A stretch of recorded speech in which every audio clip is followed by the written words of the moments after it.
Guys welcome to my mini vlog. हाम्रो आजको यात्रा पोखरा टु चितवन सौरा माडी। हामी आजको बसाइ चाहिँ हाम्रो चितवन सौरामा, अनि यसै गरी भोलि हाम्रो बसाइ कन्तिपुर, अनि त्यसपछि पर्सि चाहिँ हामी पोखरा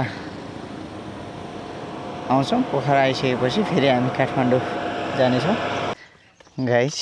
अनि यता चाहिँ कलमी आँप होला, यो सानै बोटमै फलिरहेछ, लटरममा देख्न सक्नुहुनेछ। एकदम सानो छ बोट, तर एकदमै लटरममा फलेको छ। यो कलमी बोट नै होला, अब कृषिमा लगाउने त खासै त्यही नै हो। म चाहिँ यहाँ यसो घुम्दैछु। खासै यसको नाम चाहिँ मलाई थाहा भएन, यो के फल हो। यो पनि एकदमै फलिरहेछ।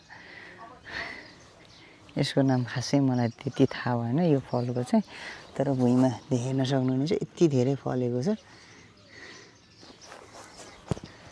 गाइस, मैले यहाँ आउँदा देखिएको चाहिँ यो गाई फर्म रहेछ। यहाँ गाई भैँसी दुइटै रहेछ। सो टन्नै छ गाई भैँसी चाहिँ पहिला खरबुजा लगाइएको रहेछ। सो अहिले चाहिँ एउटा दुइटा मात्रै रहेछ, सानो सानो देख्न सक्नुहुनेछ। सबै टिपिसक्नु भएको रहेछ। यहाँ चाहिँ दुई तिनवटा मात्रै फल देखियो, छन् त एक दुईवटा अझै पनि उता रहेछ। यो चाहिँ मेवा। यसो यता चाहिँ तिते गरेला देख्न सक्नुहुनेछ।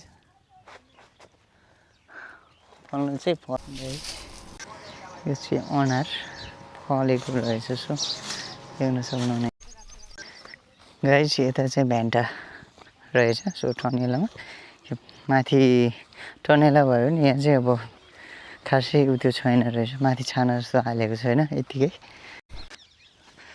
गाइस, यो चाहिँ लौका भन्छ क्यारे यसलाई। यो चाहिँ अलि फलेको रहेछ। सो खासै ठुल्ठुलो चाहिँ भएको छैन रहेछ, भर्खर भर्खर फलेको, तर यो चाहिँ अलि राम्रो रहेछ।